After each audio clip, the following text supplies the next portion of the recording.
जय हिंद मित्रों, द सत्यवादी शो के खास बुलेटिन त्रिकोण का चौथा कोण में आपका स्वागत है। त्रिकोण का चौथा कोण हमारा वो प्रोग्राम है, वो चुनावी मंच और माध्यम है जहां हम उन लोगों से बात करते हैं जो सत्ता में भागीदार हैं या सत्ता के दावेदार हैं। दौसा में विधानसभा उपचुनाव की चर्चा चल रही है, माहौल गर्म है, दावेदार अपने दावे देना पेश कर चुके हैं और बहुत से दावेदारों से हम आपको रूबरू भी करा चुके हैं, मिला भी चुके हैं। उसी श्रृंखला में हम दावेदारों से लगातार आपका परिचय करा रहे हैं, उनकी खूबियों को, उनकी खासियतों को, उनकी कमियों को सामने ला रहे हैं और प्रयास कर रहे हैं कि पूरी ईमानदारी के साथ जो दावेदार हैं दौसा विधानसभा उपचुनाव के, वो आपके सामने आए, अपने आप को प्रस्तुत करें, अपनी बात रखें और उनके मन में क्या है और आपके हित के लिए क्या सोच रहे हैं, उनके दौसा के लिए क्या सोच रहे हैं, दौसा के विकास के बारे में उनके मन में क्या है, आपके माध्यम की कसौटी पर कितना खरा उतरते हैं और क्या कोई प्लान लेकर चल रहे हैं, क्या कोई सपना लेकर चल रहे हैं या फिर यूं ही आतन चुनाव में सहभागिता कर रहे हैं। इसी क्रम में आज हम यहाँ जटवाड़ा में हैं। हमारे एक मित्र जो पहली बार राजनीति में सहभागिता कर रहे हैं, मित्र मैं इसलिए बोल रहा हूँ कि यूं मैं लंबे समय से उनसे बहुत बार मिला हूँ, यूं कोई ताबड़तोड़ कोई लंबा इंटरव्यू हमारा नहीं हुआ, परिचय नहीं हुआ, मित्रता नहीं हुई, प्रगाढ़ता नहीं हुई, लेकिन चूंकि वे वेल विशर हैं, दौसा की बेहतरी के सोचते हैं, आप अगर हमारे अच्छे के लिए सोचते हैं तो स्वभावतः मित्र हो गए। बड़े प्यार से बोलते हैं, धीरे धीरे बोलते हैं, जमा के बोलते हैं और जब आप उनसे बात करो तो आपको लगता है कि बहुत जहीन, बहुत सुलझा हुआ एक इंसान हम सबके बीच में है। राजनीति की यूनिवर्सिटी में यूं नए नए विद्यार्थी आते रहते हैं, लेकिन वे उन सबसे अलग हैं, वे उनसे इस मायने में भी अलग हैं, जब भी आप उनको देखते हैं, जब उनसे मिलते हैं तो आपको कहीं से भी वो राजनीतिक नजर नहीं आते। जब दूर खड़े होकर आप उनसे मिलेंगे तो आपको दावेदार तो कतई नहीं लगेंगे। अगर आपके पास पर भी खड़े होंगे तो आपको पूछना पड़ेगा कि वो कौन सज्जन है जो इन विधानसभा चुनाव में अपनी दावेदारी पेश कर रहे हैं। लेकिन जब मिलेंगे, उनके हाथों की गर्मजोशी, उनकी आंखों की चमक, उनके चेहरे की रौनक, उनके शब्दों और भाषा का विश्वास आपको यकीन दिलाएगा कि कोई व्यक्ति है, कोई शख्स है जो भारतीय राजनीति में और दौसा की राजनीति में पूरे मन के साथ, मनोयोग के साथ प्रवेश कर रहा है। वो कितने कामयाब होते हैं, कितने कामयाब नहीं होते हैं, ये तो आप लोगों की श्रद्धा, आस्था और आने वाले वक्त पर निर्भर करता है। लेकिन तय है कि उन्होंने जो सोच रखा है वो आपके सामने रखना चाहते हैं, पूरी ईमानदारी के साथ, पूरी शिद्दत के साथ अपने आप को पेश करना चाहते हैं और संभवतः यही एक कारण है कि आज हम इतनी दूर चलकर आए हैं, उनसे बात कर रहे हैं।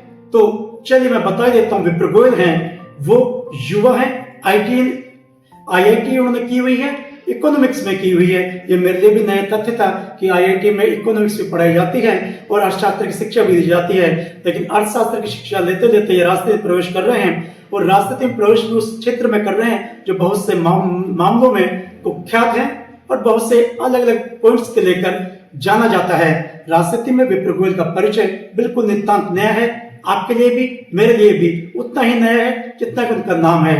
तो चलिए इंटरव्यू के श्रृंखला शुरू करते हैं और जानने और समझने का प्रयास करते हैं विप्र गोयल कौन है, कैसी बातें करते हैं, क्या विचार है, क्या योजना है और दौसा के हित को लेकर क्या उनकी सोच है।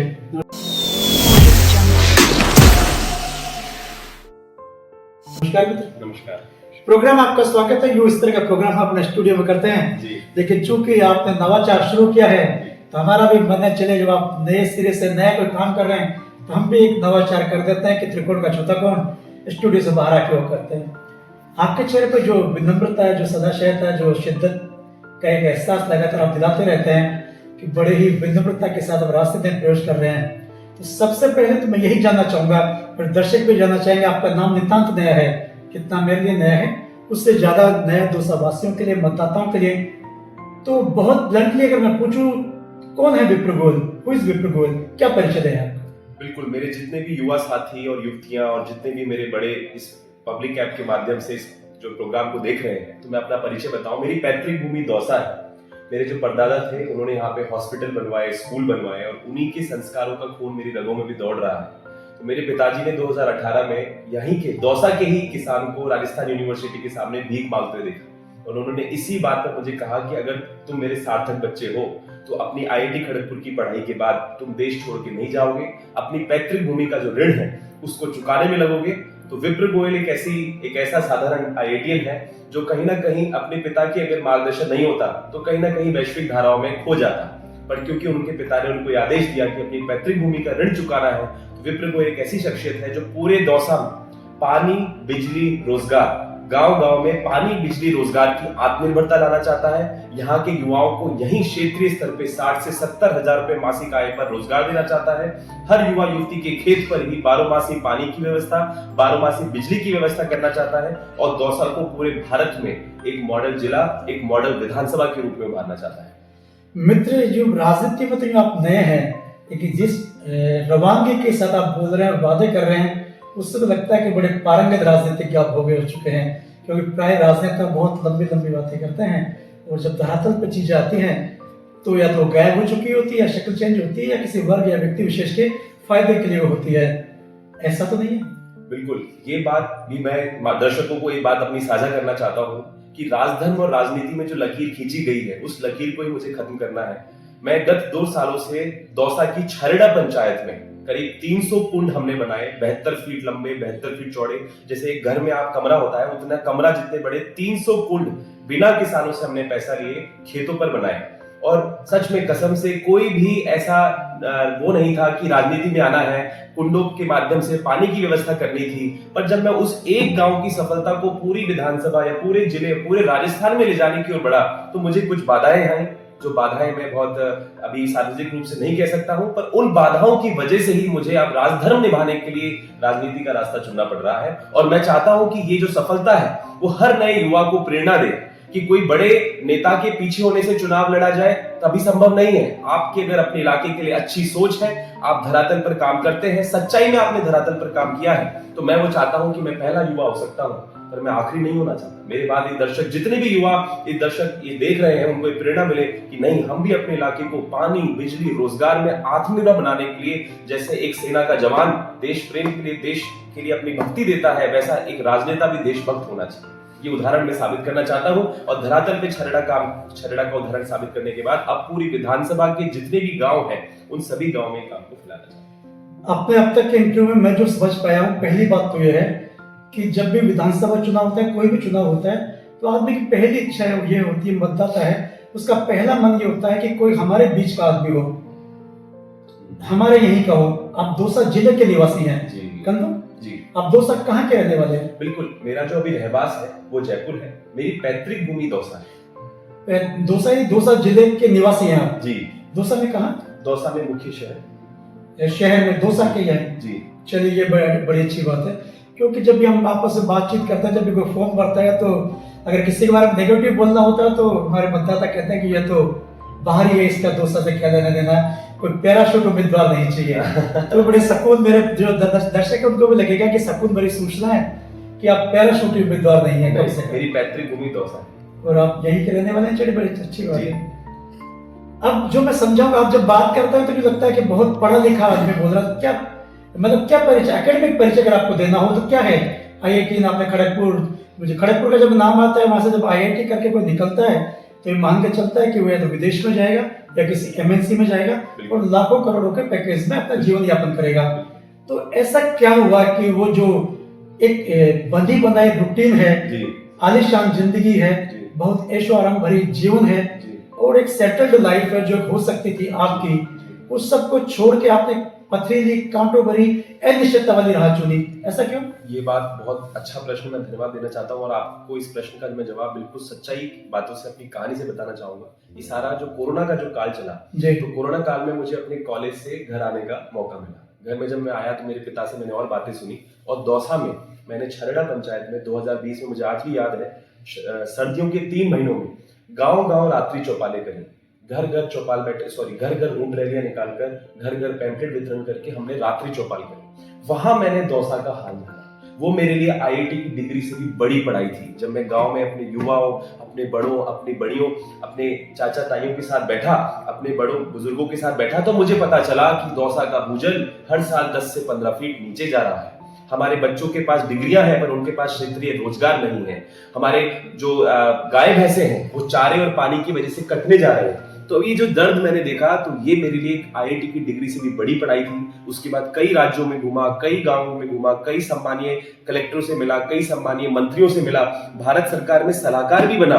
भारत सरकार के थ्रू पूरे भारत में मार्गदर्शिकाएं भी भेजी, गाइडलाइंस भी भेजी। सलाहकार कैसे, मैं समझा दी, सलाहकार कैसे? बिल्कुल। तो जब छरड़ा पंचायत की हमने समग्र समावेशी और सहभागी विकास प्लानिंग प्रक्रिया करी, तो पंचायती राज मंत्रालय ने छरड़ा पंचायत की हमारी प्लानिंग प्रक्रिया को पूरे देश के लिए मॉडल घोषित किया। Okay, that's great. कौन सी गवर्नमेंट, स्टेट और सेंट्रल? सेंट्रल गवर्नमेंट, पंचायती राज मंत्रालय। ठीक है। तो तत्कालीन जो वहाँ के सचिव थे पूरे भारत के, 1987 बैच आईएएस ऑफिसर थे और जो तत्कालीन मंत्री थे, उन्होंने मुझे कहा कि आप भारत स्तर पे रहें और पूरे भारत की सभी राज्य सरकारों को अपना ये मॉडल उनको साझा करने के लिए मेरी पूरे भारतीय स्तर पे मेरे दौरे करवाए। पर इन दौरों में और मार्गदर्शिकाओं में मुझे महसूस हुआ कहीं ना कहीं मैं जो छरड़ा पंचायत को जो प्लानिंग करके आया था, अब उसका धरातल पर उसका रूपांतरण, उसका क्रियान्वयन भी जरूरी था। तो मैंने अपने भारत सरकार की जो सलाहकार बतौर जो मेरे को जिम्मेदारी दी गई थी, इसको मैंने बाइज्जत, इसको अभी मैंने रेजिग्नेशन दिया। मैं धरातल पर उतरा, यहाँ के सम्मानित जिला कलेक्टर साहब की अध्यक्षता में मैंने जिला स्तर की मीटिंग भी कराई। वहां मुझे पता चला कि बजट कहीं ना कहीं कम है, कहीं ना कहीं बिखरा हुआ है। तो मैंने तुरंत प्रभाव से समाज को आह्वान किया कि पूरे देश में एक भी ऐसी पंचायत नहीं है जो ये कह सके कि मेरे पास साल भर का पानी है, बारहमासी पानी। तो ऐसी पहली जल पर्याप्त पंचायत बनाने के लिए मैंने उसी पंचायत को चुना जो मेरी पैतृक पंचायत नहीं है, वहां मेरा कोई पैतृक गांव नहीं है वो, पर मैंने दूसरे के गांव को इसलिए चुना क्योंकि मैं संदेश चाहता था कि सिर्फ हम अपने गांव की जिम्मेदारी ना लें, पूरे राजस्थान के लिए, पूरे भारत के लिए। इसलिए आज छरड़ा पंचायत अकेली ऐसी पंचायत है जिसमें 300 कुंड मैं अपने 2 सालों में बना पाया हूं अलग अलग समाज के सौजन्य से। और वहां दिसंबर के बाद किसान पीड़ित नहीं होता कि उसके खेतों पर पानी नहीं है, खीरा ककड़ी तरबूज भी लेता है, सब्जियां भी लेता है, खुद का चारा भी लेता है, गाय भैंस कटने नहीं जाती। और अब उस पंचायत में आगे फैक्ट्रियों की स्थापना की शुरुआत होगी। चलिए, आपने बोलने से के लिए तकिए का सहारा ले रखा है जी, तो क्या राजनीति में भी सहारा चाहिए, ढूंढते हुए सहारा?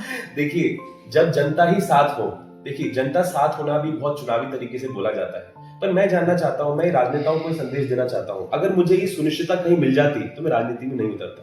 मैंने कहा कि राजस्थान के 1 करोड़ परिवार है, 1 करोड़ ग्रामीण परिवार, इनकी मुख्य व्यवसाय 65% आमदनी इसको खेती से आ रही है, 35% पशुपालन से आ रही है। तो राम राज्य क्या है, असली जो धर्म की स्थापना क्या है, चाहे किसी भी धर्म से जुड़ी हो, निष्पक्ष रूप से। धर्म तब है जब हमारी जमीनें पानी की वजह से बिकने ना जाए, धर्म तब है जब हमारी गाय भैंस से चारे की वजह से कटने ना जाए। जब आप जनता की इन दर्दों को ही खत्म कर देने का आह्वान लेके चलोगे, तो मुझे लगता है कि किसी तकिए, किसी सहायता की आपको जरूरत नहीं है। खुद ईश्वर ही आपके साथ चलेगा, क्योंकि पूरी कायनात उसी का क्रिएशन है, उसी का सृजन है। तो आप जब उस सृजन की सततता के लिए लड़ाई लड़ोगे, तो सृजन, पूरा समाज आपके साथ मौका रूप में जुड़ेगा। मैं मानता हूं कि हाँ, मैं लेट उतरा हूं मैदान में, पर अगर मैं इस संदेश को ज्यादा से ज्यादा भाइयों तक पहुंचा पाया, तो आज भी 10 दिनों में प्रजातंत्र अपनी जीत सुनिश्चित कर सकता है। अपन बात करेंगे इस विषय में। इनफैक्ट आप चाहे तो फोन देख सकते हैं, क्योंकि आपका एक वेट और होगा। अगर आपको लगता है तो प्लीज फोन को इस ढंग से रखें कि आप देखते रहें कहीं, और आपके जो कमिटमेंट्स है वो। मैं आपका धन्यवाद करता हूँ इतना संवेदनशील होने के लिए, बट अभी हाँ टाइम है तो मुझे अच्छा लग रहा है आपसे बात। कोशिश हमारी ये रहती है कि ईमानदारी, चाहे हम कम बोले, ईमानदारी पूरी रहे, कोई कट नहीं है। हमारे प्रोग्राम की खास बात ये है, पूरी तरह अनस्क्रिप्टेड, अनकट रहता है। मैंने भी देखा इसीलिए हाँ, तो मैं सबसे पहली बात तो आपके राजनेताओं पर क्या भरोसा नहीं कि आप खुद राजनीति में हैं? पार्डन में आपके क्वेश्चन को फिर सुनना चाहूंगा। राजनीति की एक लंबी लेगेसी है, खूब सारे लोग हैं जो दौसा में नुमाइंदगी कर रहे हैं, हर पार्टी में बड़े बड़े नेता हुए हैं, अपने लेवल पे जनता की सेवा कर भी रहे हैं। तो ऐसा क्या हुआ कि विप्र गोयल को इतने कम शॉर्ट नोटिस पे, इतने कम समय में खुद को प्रस्तुत होना पड़ा चुनाव के लिए? जब आप कोशिशें करें और आप सामने वाले को अगर नहीं समझा पा रहे हैं, तो आपको फिर लगता है कि नहीं, दिक्कत राजनेताओं में नहीं है, दिक्कत हम जनता जो है, हम जनता को ही समझना होगा कि हमें अपने राजनेताओं से क्या अपेक्षा करनी है। तो इस बात का जो शंखनाद है, जो स्थापना है, मैं दौसा से शुरू करना चाहता हूँ कि सिर्फ दौसा ही नहीं, राजस्थान की हर विधानसभा, भारत की हर विधानसभा अपने राजनेताओं से क्या अपेक्षा करे कि उसके खेतों पर पानी रहे, उसके गांव वालों को रोजगार रहे। ये मुद्दों को मैं आगे लाना चाहता हूँ। बाकी जो जातिगत राजनीति होती आई है, जो पौराणिक तरीके से राजनीति होती आई है, उसको खत्म करके मैं मुद्दों पर वो आगे रखना चाहता हूँ। और इस बात का जब मैं बात नहीं समझा पा रहा था, इसलिए मुझे इस बात को समझना पड़ा, क्योंकि अगर हमने दौसा को इस हाल में छोड़ दिया, तो मैं आपको बता रहा हूं, अगले 5 से 7 सालों में हमारा बचा कुचा पूर्वी राजस्थान भी रेगिस्तान बन जाएगा, क्योंकि हर साल 15 फीट पानी नीचे जा रहा है। 248% दोहन दर है भाइयों। ये बात ध्यान से सुनिएगा कि जितना पानी अपना भूजल में जा रहा है, उसका 2.5 गुना पानी खेतों से निकल रहा है। और वो सारा पानी खेतों में निकल रहा है। तो हमने अगर कुंड नहीं बनाए, अगर दौसा में 3 लाख कुंड नहीं बने, तो पूरा दौसा अगले 5 से 7 साल में रेगिस्तान बन जाएगा। इस मर्डर को होते हुए देखते हुए मैं तो नहीं रुक सकता, मैं तो नहीं इस मर्डर को होते देखते, इसलिए मैं चुनावी रण में उतरा। आपकी दुश्चिंताएं खत्म हो, आगे नहीं बढ़े, हम यही प्रार्थना करेंगे और अगर कुछ सपोर्ट हुआ तो वो भी करेंगे। अब मेरा सवाल एक और है, राजनीति में सक्सेस होना बहुत मुश्किल काम होता है जी। लोगों की पीढ़ियां निकल जाती है, पीढ़ियों के बाद भी वो एक मुकाम तक हासिल नहीं कर पाते जी। आप यकायक राजनीति में आए हैं जी। और विधानसभा चुनाव बड़ा चुनाव होता है, बहुत लंबा चौड़ा क्षेत्र होता है, यहाँ लगभग 2,46,000 2,45,000 वोटर्स हैं, समय कम है।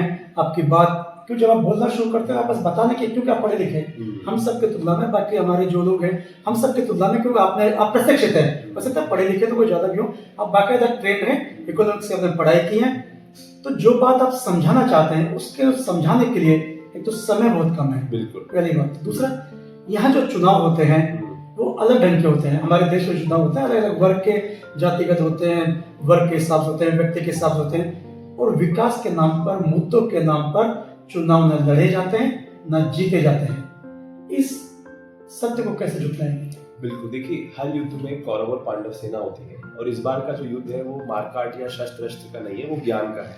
तो बेसिकली हम अगर हर वोटर तक ज्ञान की स्थापना कर पाते हैं तो मुझे पूरा विश्वास है कि वोटर जातिगत राजनीति के ऊपर अपने खेत पर पानी छोड़ेगा, अपने खेत पर बिजली छोड़ेगा, अपने बच्चों के लिए रोजगार छोड़ेगा। चुनौती ये है कि हम कितने घरों तक अपनी बात को पहुंचा पाते हैं। इसलिए मैं सभी जो मेरे दर्शक हैं उनको अपील कर रहा हूं, वोट की अपील नहीं कर रहा हूं, अपील इस बात को कर रहा हूं कि जो पानी, बिजली, रोजगार का जो मुद्दा है इसको आप अपने भाइयों, अपने युवकों, अपने युवतियों, दोस्तों तक पहुंचाएं, और इतने कम समय में भी हम एक इतिहास रचें कि नहीं, हाँ दौसा वो उदाहरण बनेगा जो दौसा इस नाम से नहीं जाना जाएगा कि हाँ जातिगत राजनीति होती है, इस नाम से जाना जाएगा कि हाँ जब युवाओं ने, युवतियों ने ठाना कि तो हम इस इलाके को मुद्दों पर लाकर इस दौसा को पानी, बिजली, रोजगार में आत्मनिर्भर बना सकेंगे। इसके लिए ही हमारी काफी रणनीतियां हैं, और मेरे को पूरा विश्वास है कि इस तरफ हम एक बार लास्ट में आएंगे और सारा गेम बजा कर जाएंगे। चलिए, बड़ी अच्छी बात है। एक और विधानसभा में इनफैक्ट आपसे बात करने के लिए बहुत से पॉइंट है, हम एक दिन बात कर सकते हैं, 2 दिन बात कर सकते हैं, इंटरव्यू घंटों चल सकता है, क्योंकि आपके पास बताने के लिए, डिलीवर करने के लिए इतना सब कुछ है, और मैं जिज्ञासु हूँ, मुझे समझने के लिए बहुत कुछ है जी। लेकिन मैं राजनीति पर फोकस कर रहा हूँ चीजों, क्यों लोग इनफैक्ट सच में जानना चाहते हैं कि, मान लीजिए पहले तो जानना चाहते हैं हु इज विप्र गोयल जी, कौन विप्र गोयल है जी, क्या सोच के राजनीति में आए हैं जी, और फिर उनका अगला सवाल होता है कि कैसे करेंगे जी। राजनीति में। विधानसभा चुनाव बड़ा चुनाव होता है, मैंने पहले भी कहा, जी। बहुत सारे संसाधन चाहिए होते हैं मित्र, बहुत कार्यकर्ता चाहिए होते हैं, संसाधन में हर तरह के संसाधन चाहिए होते हैं, तो ये संसाधन कहाँ से जुटाएंगे, कैसे करेंगे? देखिए, कुछ लोग ऐसे होते हैं जिनके पास, कुछ राजनेता ऐसे होते हैं जिनके पास मुद्दे नहीं होते, तो उनको कार्यकर्ता खुद के खड़े करने होते हैं। जब जनता के ही मुद्दों को आप लेके चलते हैं, जनता खुद कार्यकर्ता बन जाती है, और मैं वही बड़ी संपत्ति असेस बन जाती है, वो संपत्ति पर वो मौका भगवान बहुत कम लोगों को देता है, जब अंदर से वो जो ईश्वरीय कण है वो ही जग जाता है कि नहीं, ये तो मेरा लड़ाई लड़ रहा है, तो इंसान अपनी लड़ाई लड़ता है। मैं चाहता हूं आप मेरी लड़ाई ना लड़े, हर दर्शक अपनी लड़ाई लड़े, क्योंकि ये मौका अगर हमने खोया तो 5 साल हमने खोए, पर अगर हमने ये मौका जीता तो हर दर्शक को अपने दौसा में ही रोजगार। आज देखिए युवाओं की जल्दी शादी हो जाती है, मुझे बड़ा दर्द हुआ क्योंकि परिवार का जो बड़ा पिता है वो उससे चिंता मुक्त होकर उसकी जल्दी शादी करा देता है। जल्दी शादी करने के चक्कर में उसके ऊपर जिम्मेदारी आ जाती है, तो उसको तुरंत प्रभाव से कोई नौकरी ज्वाइन करनी पड़ती है। तो जमीन का मालिक युवा कहीं जोमेटो में डिलीवरी बॉय बन के नौकर बनता है, शहर में वो कहीं भी उबर का ड्राइवर बनता है, और उसको उतना उसको आमदनी नहीं मिल पाती कि वो अपने परिवार का एक विकसित जीवन शैली के रूप में गुजारा बसारा कर सके। तो मैं चाहता हूं कि किसी भी युवा को महंगाई वाले शहरों में पलायन न करना पड़े, उनको अपने गांव में ही अपने परिवारों के साथ 70-80 हजार रुपए मासिक आय पर रोजगार मिले, उनके परिवार को वो गौरवान्वित कर पाए कि हाँ पापा, मैंने भी एक उद्योगपति बनकर, एक सह उद्योगपति बनकर, एक वरिष्ठ कर्मचारी बनकर आपका नाम रोशन किया। तो मैं वो दर्द युवाओं का खत्म कर देना चाहता हूं, और इसलिए युवाओं को आह्वान कर रहा हूं कि इस मौके को आप, युवा शक्ति इतनी बड़ी है, आज सोशल मीडिया की जो शक्ति है, आपको जो चैनल्स की शक्ति है, इतनी शक्ति है, मीडिया इतनी ताकतवर है, मीडिया प्रजातंत्र का एक स्तंभ है। तो अगर इस स्तंभ को हम सही तरीके से यूज करें और ज्ञान की स्थापना में करें, तो मुझे पूरा विश्वास है कर्मों की स्थापना होगी और अंततः धर्म की स्थापना होगी। और आज के इस महाभारत युद्ध में मैं पांडवों को ढूंढ रहा हूं, तो जितने भी लोग समझ सकते हैं तो ये पांडव है, और शस्त्र अस्त्र हमारे ज्ञान के। चलिए, बड़ी अच्छी बात है। मैं कुछ सवाल सोचा था, सवाल गायब हो गया, चलिए नया सवाल पूछते हैं। कोई मेंटर है? देखिए, मेरे पिता मेरे पिताजी से पूछा गया था क्या नाम आपके है? मेंटर कौन है? हाँ। मेरे पिताजी का नाम है डॉक्टर राजेश कुमार गोयल, ओके, और मैं आपको बता दूं वो वैज्ञानिक हैं परमाणु ऊर्जा विभाग। अभी भी सर्विस में? नहीं, अभी वो अपना वॉलंटरी रिटायरमेंट दे चुके हैं जब मैं पढ़ाई कर रहा था, क्योंकि जो मेरी माता है डॉक्टर नीलम गोयल, वो पूरे देश में भारत की परमाणु सेरी नाम से जानी जाती है। उनको ये नाम भारत सरकार से मिला, दादा साहेब फाल्के सम्मान उनको मिला है, नारी तुझे सलाम, नाम करेगी रोशन बेटी। तो हमारे परिवार का पिछले ये 12 किस तरह के पुरस्कार मिलेंगे? बिल्कुल। केंद्र सरकार से? ये अलग अलग डिपार्टमेंट से। समाज के लेकिन प्रतिष्ठित पुरस्कार है। प्रतिष्ठित पुरस्कार है। और ये पुरस्कार क्यों मिले, मैं 2 मिनट में बात बताना चाहता हूँ। हमारा परिवार 10 सालों से इस उद्देश्य में लगा हुआ है कि भारत में नदियों का अंतर संबंध लटका हुआ है। जैसे राजस्थान की बात करें, चंबल का 1400 एमसीएम पानी यमुना में मिलता हुआ बंगाल की खाड़ी में जा रहा है। इस 1400 एमसीएम पानी में से 1000 एमसीएम पानी भी 13 जिलों में मोड़ जाता है, जिसका नाम था ईस्टर्न राजस्थान केनाल प्रोजेक्ट। तो 13 जिलों में पानी आ जाता है। तो हमारा परिवार इस योजना को तुरंत प्रभाव से क्रियान्वित कराने में प्रतिबद्ध है, पहला पॉइंट। दूसरा पॉइंट, पश्चिमी जो राजस्थान है वहां तक हमारी पहुंच। हम दौसा का चुनाव लड़ रहे हैं, ऐसा नहीं है कि हमने पूरे राजस्थान का सोचा हुआ है।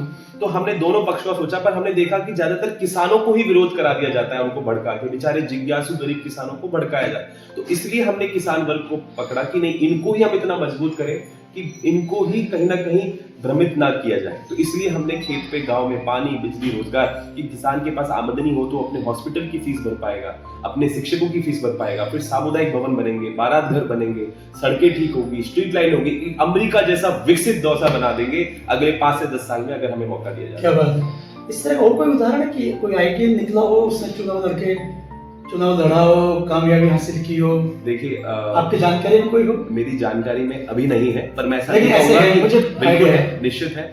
और मैं चाहता हूं कि हम वो प्रेरणा बने कि आपकी जनता की हमारी सेवा में हम जैसे लोग, जिसको देश ने पढ़ाया, देश ने अपने कर से पढ़ाया। देखिए, भारतीय प्रौद्योगिकी संस्थान को जो पोषित करते हैं वो भारतीय कर पोषित करता है। तो हम लोगों का एक ऋण है अपने देश के प्रति, और वो देश जो 80% गांव में बसता है, तो हमारी पहली जिम्मेदारी गांव की है। तो मैं वो उदाहरण बनना चाहता हूँ। मेरे कई ज्यादातर 60% IITian राजस्थान से ही निकलते हैं। कोचिंग बहुत बेहतर है राजस्थान में। तो मैं चाहता हूँ कि ये IITian देश छोड़ के ना जाए, अपनी अपनी विधानसभा में अपना योगदान निभाए। पर उसके लिए किसी को एक बड़ी कोशिश करनी पड़ेगी, किसी को एक बड़ी कोशिश करनी पड़ेगी। पैसा और ताकत से जीतने वाली राजनीति में मुद्दों की राजनीति से जीत करनी। क्या बात है, ये अच्छी बात है। बहुत ब्लंट क्वेश्चन है, सुनने में बड़ा कड़वा अजीब सा लगेगा। क्यों लगता है आप जीत जाएंगे? ये पकड़िए आप जी। प्लीज। जी। आवाज भी क्लियर है। क्वेश्चन ताकतवर है तो आवाज भी ताकतवर। हाँ, क्यों लगता है कि आप जीत जाएंगे?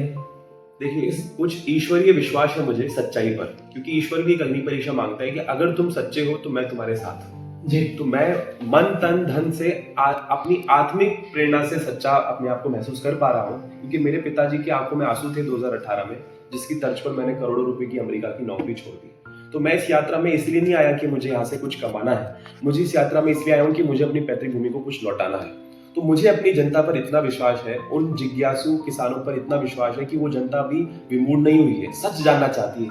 पर क्या करें, वो सच कभी तक जनता तक पहुंचाया ही नहीं गया कि उन्हीं के राजनेता उनके खेत पे पानी ला सकते थे, कि उन्हीं के खेत में इतना पानी था कि वो 12 मासी सिंचाई कर सकते थे, उन्हीं के खेत पे 325 दिन सौर ऊर्जा गिर रही थी जिससे वो बिजली की व्यवस्था कर सकते थे, उन्हीं के खेत में इतना कच्चा माल था कि वो हर परिवार से 3-3 लोगों को रोजगार दे सकते थे। पर पिछले गत सरकारों ने क्षेत्रीय स्तर पर ऐसा माहौल बनाया कि हम ही पानी दे देंगे, हम ही बिजली दे देंगे, हम ही रोजगार दे देंगे। तो ये जो केंद्रीकृत प्रणाली है कि हम पानी दे देंगे, मैं इसको विकेंद्रीकृत कर देना चाहता हूं। अरे साहब, हमें नहीं चाहिए आपसे, हमारे खेत पर पानी है, हमारे खेत पर बिजली है। पर इस चीज को करने के लिए किसी एक को निमित्त बनना पड़ेगा। अगर जनता मुझ पर ये विश्वास देती है तो मैं आपको ये विश्वास दिला सकता हूं कि सांसारिक शक्तियां इतनी ज्यादा है, भारतीय शक्ति इतनी बड़ी है कि दौसा में 5 से 10 हजार करोड़ रुपया खेतों में ही लग जाएगा। तो उस चीज का पहला उदाहरण बनके कि ये क्रांति सिर्फ दौसा तक नहीं, पूरे भारत में जल आजादी के बाद जल, ऊर्जा, रोजगार, आत्मनिर्भरता, इसकी क्रांति चल जाए। और मेरे लिए वही असली राम राज्य है, वही असली अल्लाह की स्थापना है।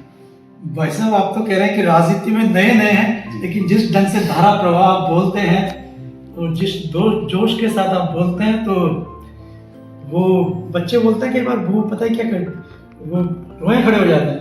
उस ढंग से आप बोलते हैं, बड़ा अच्छा अनुभव, बड़ी अच्छी बात यह है कि इसमें सिर्फ शब्द नहीं है, मन है, कोई स्क्रिप्ट नहीं है, ठीक है, मूल भाव है, बनावटीपन नहीं है।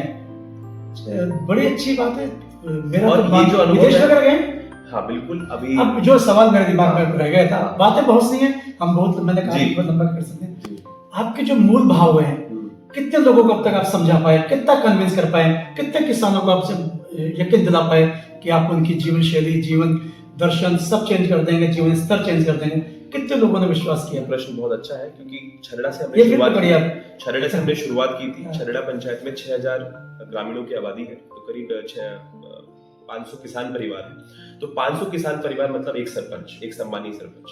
तो जब हमने छरड़ा की कहानी अपने ही स्तर पे जब अखबारों में आई, मीडिया में आई, एनडीटीवी में आई और अलग अलग चैनल्स में आई, प्रतिष्ठित चैनल्स में आई, तो बाकी की जो सम्मानीय सरपंच है विधानसभा के कह लीजिए जिले, उनके मुझे कॉल आने लगे। तो मुझे लगा तब मेरी जीत हुई है कि साहब हम छरड़ा में आपका काम देख कर आए। ये बात आपके ही विधानसभा के सरपंचों ने मुझे कॉल किए हैं कि साहब हम आपकी पंचायत को देख कर आए, क्या आप ये काम हमारी पंचायत में भी करवा सकते हैं?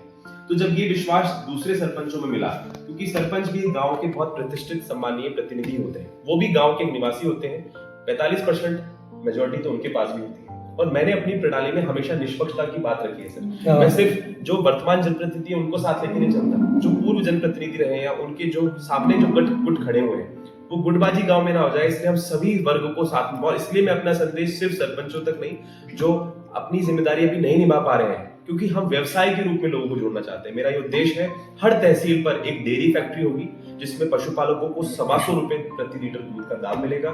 इस डेयरी में दूध को प्रसंस्कृत करके जो देशी घी, बटर, आइसक्रीम, चीज ऐसे जो उत्पाद बनेंगे, इनकी बिक्री दुबई, अमेरिका, इराक, ईरान, जहाँ पे आप जानते हैं कि बहुत ही रेगिस्तानी जमीन है, पशु नहीं है, जमीनें नहीं है, उन देशों के मैंने बाजारों से बात की। ऐसा नहीं है मैं बात ऐसे कह रहा हूँ, मैं उनके मालिकों से बात करके आया हूँ जिनकी 30-30 हजार दुकानें हैं पूरे अफ्रीका में, गांव-गांव। और भगवान की देन है कि वो भारतीय है। तो मुझे लगा कि बेचने वाला भारतीय है, व्यापार करने वाला भारतीय है, बनाने वाला भारतीय है, तो फिर चाइना 30% माल क्यों बेच कर जा रहा है? इस उद्देश्य के साथ मैंने सोचा कि नहीं, जिम्मेदारी बड़ी है, तो जनता को आह्वान करना पड़ेगा और जनता को ही चुनना पड़ेगा कि इस प्रजातांत्रिक शक्ति से अगर जनता वो जो 30% बाजार चाइना ले जा रहा है, वो 30% बाजार जब भारत में आएगा तब मेक इन इंडिया होगा। बहुत अच्छी बात है। मित्र परेशान थोड़ी हो रहे हैं, आराम से, कोई दिक्कत नहीं है, ज्यादा लंबा नहीं, 5 मिनट लगेगी। अभी तक हमने जितनी भी बातें की सब किसान केंद्रित की, ठीक है, किसानों को लेकर की, लेकिन आपके जो, चूंकि अब आप राजनीति में हैं और एक प्रत्याशी हैं, तो आपके तो मतदाता किसानों से इतर भी हैं, महिलाएं भी हैं, युवा भी हैं, स्टूडेंट भी हैं, सरकारी और निजी क्षेत्र के कर्मचारी भी हैं, शहरी भी हैं। उनके लिए क्या कुछ सोचा हुआ है? मैं बहुत धन्यवाद करता हूँ कि आपने मुझसे प्रश्न पूछा। ये नाम दिखने दीजिए मेरा प्लीज। हाँ बिल्कुल, नाम तो दिखना जरूरी है कि इन्हीं के माध्यम से मैं आप तक पहुंच पा रहा हूँ, ये मेरा आभार है।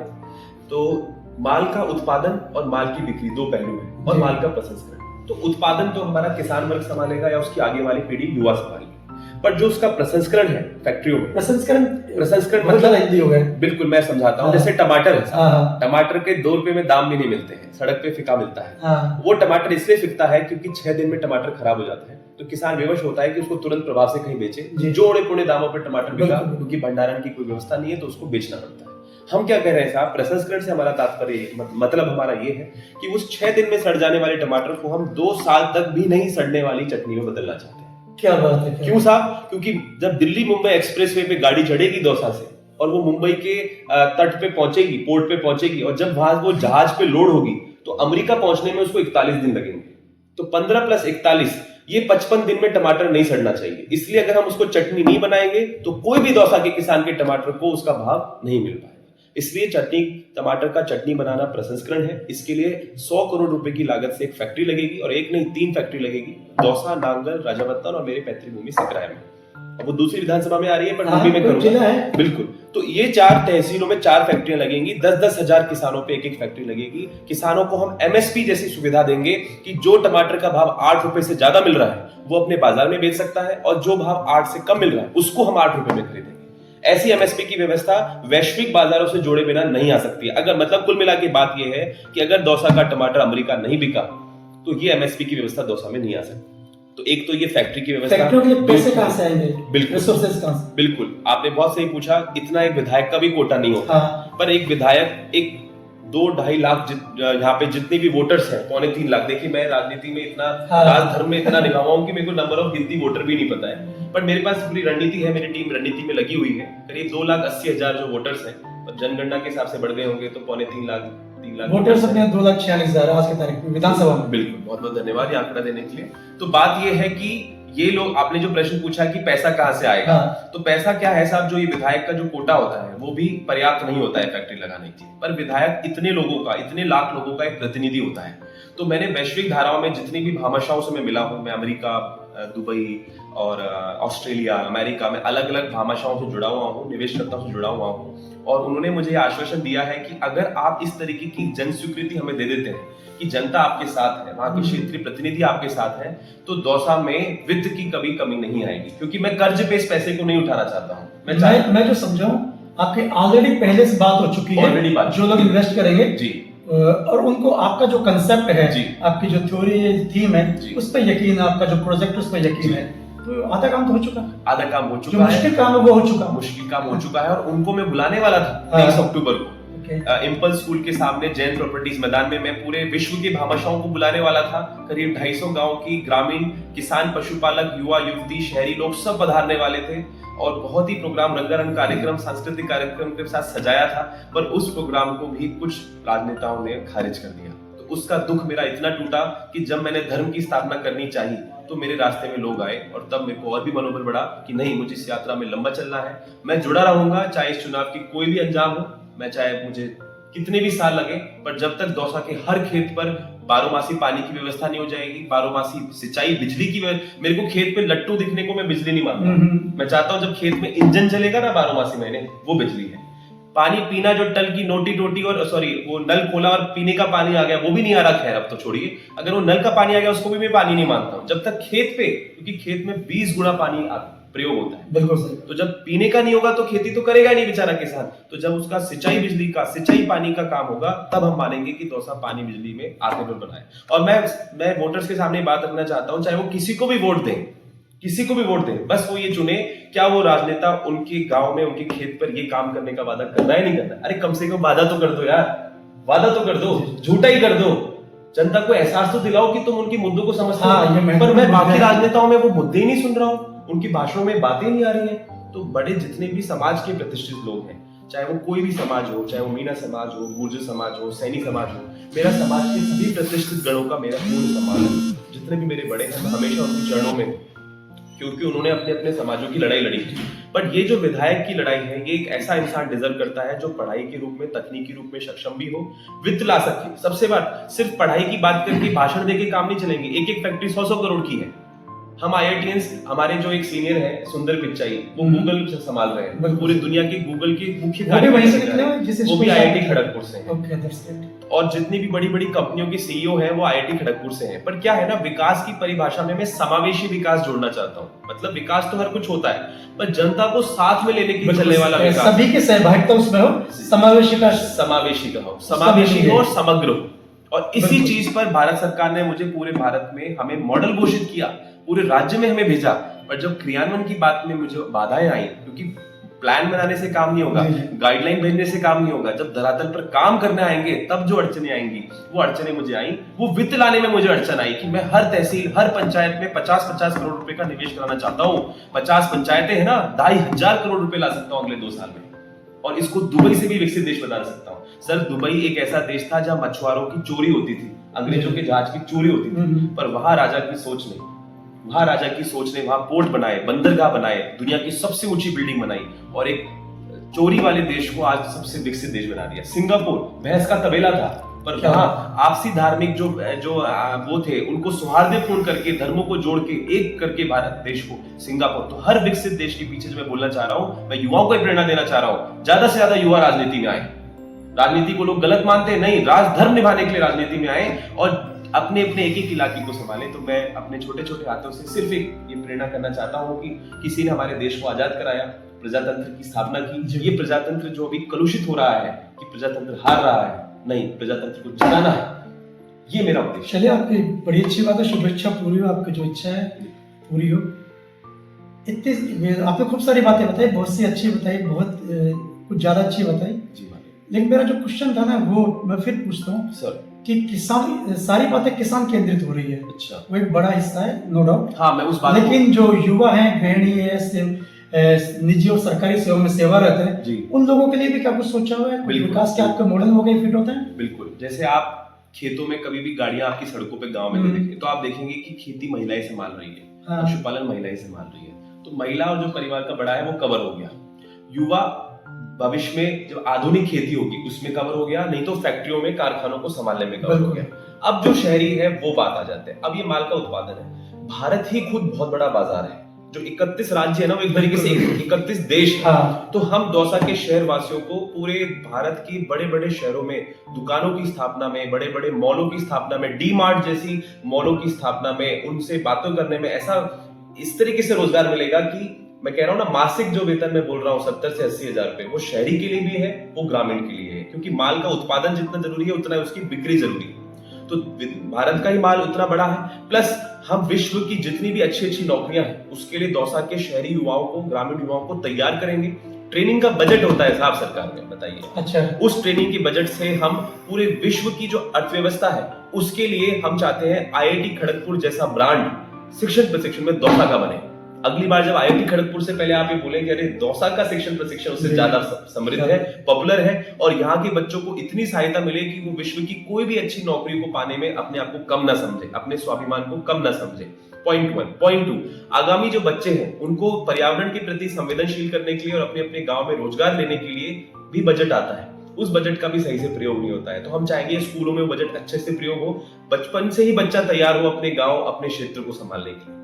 तीसरा पॉइंट, हर योजना के क्रियान्वयन के लिए 2% पैसा सूचना प्रचार प्रसार में जाता है, के लिए नियोजित होता है। अब किस तरीके से खर्च होता है वो दर्शक ज्यादा अच्छा जानते हैं। 5% पैसा शिक्षण प्रशिक्षण में खर्च होता है। तो हर योजना की, चाहे वो प्रधानमंत्री कृषि सिंचाई योजना हो या अटल भूजल योजना हो, आप देखिए हमने, अगर हम छरड़ा में नहीं घुसते तो सरकार के थ्रू भी जो योजना के कुंडे बनने वाले थे वो भी नहीं बनते, क्योंकि प्रसार और शिक्षण प्रशिक्षण का पैसा कुछ चुनिंदा राजनेताओं द्वारा सही से खर्च नहीं किया गया। पर हमने प्रचार प्रसार का ध्यान रखा, शिक्षण प्रशिक्षण का ध्यान रखा। एक भी किसान ने ये नहीं कहा कि हमारे कुंडा नहीं बना है। और आज आप रिकॉर्ड उठा के देख लीजिए, सरकार के भी सबसे ज्यादा कुंडे छरड़ा में बने हैं। चलिए, बड़ी अच्छी बात है। सवाल बहुत सारे हैं आपको कहीं जाना है, हम ये तय करके बैठे थे कि एक छोटा इंटरव्यू हम करेंगे, विस्तृत इंटरव्यू हम बाद में कभी करेंगे। आप चाहे कॉल ले सकते हैं। बिल्कुल, ठीक है जी। तो आप कॉल ले रहे हैं तो मैं कंटिन्यू करूं? बिल्कुल, एक कॉल ले लेते हैं। जब तक आप दूसरा प्रश्न मुझे तैयार रखें, मैं नहीं चाहता कि दर्शकों का टाइम वेस्ट। मित्रों, मेरे बारे में आप लोगों की शिकायत हमेशा रहती है कि मैं बहुत जल्दी बोलता हूँ और बहुत जल्दी बोलता हूँ, लेकिन जब विप्र गोयल जी से मिलते हैं तो आपको लगता है कि मैं भी कोई बहुत ज्यादा जल्दी नहीं बोलता, जिस तेजी से बोलते हैं। इनके कुछ कमिटमेंट्स थे और हमारी जब बात हुई थी, हमने तय हुआ था बहुत छोटा इंटरव्यू हम करेंगे, लेकिन चूंकि इनकी भावना, इनका मन है, शब्दों का कोई अंत नहीं होता है, इनकी जो जोश है इतनी बड़ी है और आप लोगों को हितकारी है कि लगता है कि बोलते जाए, हम सुनते जाए, आप लोगों की, आपका हित सत्ता जाए और दूसरा उत्तरोत्तर तरक्की करता जाए। मेरा ये मानना है कि इंटरव्यू में आपने बहुत सारी चीजें बोल दी, सारी बातें होगी। मान लीजिए चुनाव परिणाम जैसा आप सोचते हैं वैसा नहीं आता, तो विप्र गोयल का क्या वो स्टैंड रहेगा? बिल्कुल, जो मुद्दों पर बात हुई है, वो मुद्दों की जो उसकी यात्रा है वो चलती रहेगी, बल्कि कार्यों की गति और भी बढ़ जाएगी। क्योंकि जनता में अगर ये भाव पहुंचा है तो अब उसकी विश्वास भी जरूरी है, नहीं तो जनता का मुझसे भी विश्वास उठ जाएगा। जो एक आखिरी आशा में जनता की बन रहा हूँ, तो मैं उस आशा को कभी मरने नहीं दूंगा। मेरी यात्रा चलती रहेगी। हाँ, गति कम रहेगी क्योंकि मैं उस पद पर नहीं हूँ, पर यात्रा चलती रहेगी। आप 26 साल के बैठे, कितनी उम्र है? 26 साल। 25 है। आपकी एक अच्छी बात ये है कि आप बहुत जल्दबाजी कर, हर चीज में बड़ा उत्साह है, बड़ा जोश है। जल्दबाजी तो फिर भी नेगेटिव सेंस में आ जाता है, बड़ा उत्साह है। राजनीति में आते हैं पूरे उत्साह के साथ हैं। आप जो किसान और खेत और खलिहान की बात कर रहे हैं, बड़े उत्साह के साथ करते हैं, तो बड़ी अच्छी बात है। बोलते भी बड़ी जल्दी है। चलिए, आपकी सदस्यता बनी रहे, आपका जो विश्वास है आमजन में, प्रजातंत्र में, लोगों के हित में, वो और भी प्रगाढ़ हो। इन सब बातों के साथ हम इंटरव्यू का पटाक्षेप करते हैं। मित्रों, ये विप्र गोयल है। विप्र के नाम जब भी आता है तो किसी ब्राह्मण का ख्याल आता है कि बचपन में जो अपना पढ़ा सुना था, विप्र का मतलब ब्राह्मण समझते थे। लेकिन जब विप्र गोयल से हम बात करते हैं तो दो चीजों का समावेश है, विद्वता का और सदाशयता का, अच्छी शक्ति का, अच्छी इच्छा का और लोगों का भला करने का। सबसे अच्छी बात है कि दूसरा जो इनकी मातृभूमि है, जन्मभूमि है, उसको लेकर इनके दिमाग में सपने हैं। सपने न केवल दिमाग में हैं बल्कि दिल में है, आंखों में भी है। सपनों का जो हम जिक्र करते हैं, दिल में, आंखों में और दिमाग में सपने होना कोई बड़ी बात नहीं है। आपके और हमारे दिमागों में और दिलों में बहुत सारे सपने रहे हैं, लेकिन उस सपनों पर विश्वास करके आगे बढ़ना बहुत बड़ा त्याग करना, एक तयशुदा जीवन शैली को छोड़ना, एक आराम गृह को त्यागना और फिर पथरीली कटरीली राहों पर चलते हुए उन चैलेंजेस को कबूल करते हुए कठिनाई को गले लगाना और फिर आगे चल निकलना अनिश्चितता भरी राहों पर, यह करना बहुत मुश्किल होता है और उसके लिए किसी को बड़ा कदम उठाना पड़ता है। विप्रो गोयल ने न केवल ठाना है बल्कि तय किया है। अब ये आप पर और हम पे है, हम कितने इनके मन को समझते हैं, कितने प्रोजेक्ट्स को हम अंगीकार करते हैं, उनसे जुड़ते हैं और आगे बढ़ते हैं। इन सब बातों के साथ दोसा से मैं सुनील सत्यवादी।